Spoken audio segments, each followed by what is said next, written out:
Film की शुरुआत होती है जैसी से, जो अपने बेटे हैंक को एयरपोर्ट पर छोड़ने आया होता है। दोनों साथ खड़े होते हैं। फ्लाइट का टाइम पास आ रहा है। जैसे अपनी बेटी से कैजुअली बात कर रहा होता है, स्कूल, फ्यूचर, डेली लाइफ, लेकिन उसके टोन में हल्का सा सैडनेस साफ महसूस होता है। हैंक अमेरिका वापस जा रहा होता है अपनी माँ के पास। जैसी उसे एडवाइस देता है पढ़ाई पर ध्यान देने की, लाइफ को सीरियस लेने की, लेकिन ये सब बोलते वक्त साफ दिखता है कि वो खुद भी इमोशनली स्ट्रगल कर रहा है। दोनों ऑकवर्ड तरीके से गुड बाय कहते हैं और जैसे ही कुछ पल वहीं खड़ा रह जाता है, जैसे वो इस मोमेंट को छोड़ना नहीं चाहता। कट होता है जैसे अब ग्रीस में है, अपनी पार्टनर सेलिना और उनके दोस्तों के साथ वो एक कार में सफर कर रहे होते हैं। साथ में सेलिन, उनकी दो जुड़वा बेटियां और कुछ और लोग भी हैं। कार के अंदर कन्वर्सेशन चल रही होती है, कैजुअल टॉपिक, जोक्स, लेकिन धीरे धीरे बात सीरियस होने लगती है। जैसे अपने बेटे के बारे में बात करता है, उसे एक गिल्ट फील हो रहा है कि वो उसके साथ नहीं रह पा रहा। वो सोचता है क्या उसे वापस यूएस शिफ्ट हो जाना चाहिए ताकि वो हैंक के करीब रह सके। सेलिन ये सुनती है और उसके चेहरे पर तुरंत रिएक्शन आता है। उसे ये आइडिया बिल्कुल पसंद नहीं आता। वो इनडायरेक्टली अपोज करती है, कहती है कि उनकी लाइफ फ्रांस में है, उनका करियर, उनका फैमिली सेटअप, सब कुछ। वो ये नहीं चाहती कि जैसी अचानक सब कुछ छोड़कर शिफ्ट हो जाए।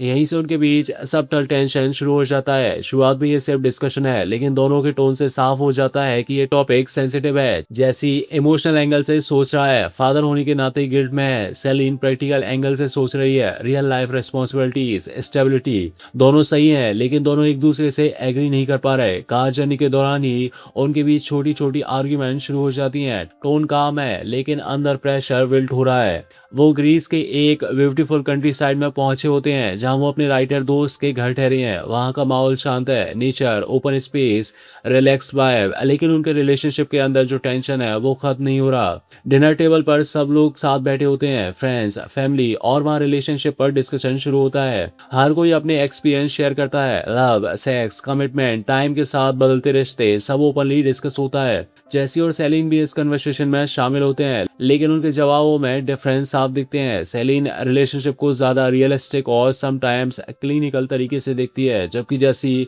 थोड़ा रोमांटिक एंगल बनाए रखना चाहता है। ये डिस्कशन उनके अंदर चल रही टेंशन को और सरफेस पर ले आता है। डिनर के बाद सब लोग रिलैक्स करते हैं, लेकिन जेसी और सेलिन के बीच अब एक अनस्पोकन डिस्टेंस आ चुका है। दोनों साथ हैं, लेकिन completely on the same page नहीं है, और यही इस फिल्म का टोन सेट करता है। ये अब वो कहानी नहीं है जहाँ दो लोग मिलते हैं और कनेक्ट करते हैं। ये वो कहानी है जहाँ दो लोग सालों साथ रहने के बाद भी एक दूसरे को समझने की कोशिश कर रहे हैं, और यहीं से उनका रिलेशनशिप एक ऐसे फेस में एंटर करता है जहाँ प्यार है, लेकिन उसके साथ फ्रस्ट्रेशन, डाउट्स और रियलिटी भी है। अब कहानी वहीं से आगे बढ़ती है, ग्रीस की उस शांत सी जगह पर जहाँ बाहर सब कुछ खूबसूरत और सुकून भरा है, लेकिन जेसी और सेलिन के बीच अंदर ही अंदर टेंशन बढ़ता जा रहा है। डिनर के बाद सब लोग कैजुअल मूड में होते हैं, लेकिन उनके बीच जो बातचीत हुई थी उसने दोनों के दिमाग में कुछ बातें छोड़ दी हैं। सेलिन थोड़ा अलग थलग हो जाती है, वो क्लियरली सोच में डूबी हुई है। दूसरी तरफ जेसी चीजों को हल्का रखने की कोशिश करता है, लेकिन वो भी समझ रहा है कि कुछ ठीक नहीं है। अगले दिन दोनों को एक मौका मिलता है। उनके दोस्तों ने उनके लिए एक होटल रूम अरेंज किया होता है ताकि वो दोनों अकेले टाइम स्पेंड कर सकें। बच्चों को दोस्तों के पास छोड़ दिया जाता है। शुरुआत में ये आइडिया अच्छा लगता है, जैसे पुराने दिनों की तरह थोड़ा रोमांटिक टाइम मिल जाएगा। दोनों होटल पहुंचते हैं। रास्ते में उनकी बातचीत नॉर्मल रहती है, थोड़ा मजाक, थोड़ी लाइट बातें, जैसे वे कोशिश कर रहे हो कि सब ठीक है। लेकिन जैसे ही वो कमरे में पहुंचते हैं, माहौल धीरे धीरे बदलने लगता है। जैसे रोमांटिक मूड बनाने की कोशिश करता है, वो पुराने मोमेंट्स की बात करता है, सेलिन के करीब आने की कोशिश करता है, लेकिन सेलिन का मूड वैसा नहीं होता। वो डिस्टेंट लगती है।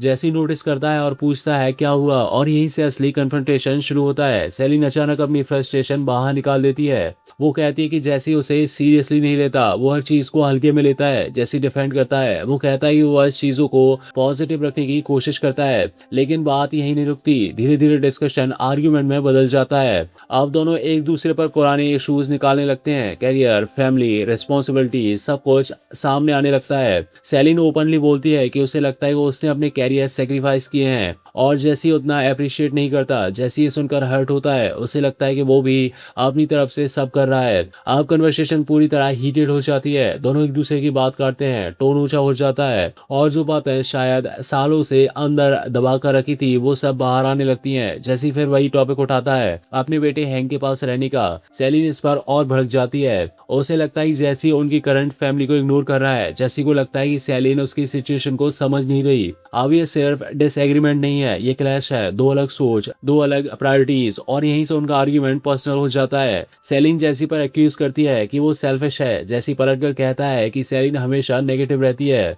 अब कोई फिल्टर नहीं बचा, दोनों एक दूसरे को चोट पहुंचाने वाली बातें बोलने लगते हैं। रूम का माहौल पूरी तरह हैवी हो जाता है। जो मोमेंट रोमांटिक होना चाहिए था वो अब एक इमोशनल बैटलफील्ड बन चुका है। और सबसे बड़ी बात, ये कोई छोटी लड़ाई नहीं है, ये उन सारी बातों का एक्सप्लोजन है जो सालों से अंदर जमा हो रही है। और यहीं से कहानी अपने सबसे इंटेंस और रो फेस में एंटर करती है, जहां प्यार से ज्यादा ईगो, फ्रस्ट्रेशन और रियलिटी सामने आने वाले हैं। अब कहानी अपने सबसे रॉ और अनकंफर्टेबल पॉइंट पर पहुंच चुकी होती है। होटल रूम के अंदर जेसी और सेलिन के बीच बहस पूरी तरह कंट्रोल से बाहर जा चुकी होती है। सेलिन गुस्से में लगातार बोलती जा रही होती है, उसके अंदर जो सालों का फ्रस्ट्रेशन था वो सब बाहर आ रहा होता है। वो साफ कहती है कि उसे लगता है कि वो इस रिलेशनशिप में खो गई है। उसने अपने चॉइसेस, कॉम्प्रोमाइजेस किए, अपने कैरियर को पीछे रखा, और बदले में उसे वो रिस्पेक्ट नहीं मिला जिसकी वो हकदार थी। जैसी ये सब सुनकर चुप नहीं रहता, वो भी पलटकर जवाब देता है, कहता है कि वो भी सेक्रीफाइस कर रहा है, वो भी परफेक्ट नहीं है लेकिन कोशिश कर रहा है। लेकिन सेलिन को ये सब एक्सक्यूज लगते हैं। अब बहस और पर्सनल हो जाती है। सेलिन सीधा बोल देती है कि शायद वो अब उससे प्यार ही नहीं करती।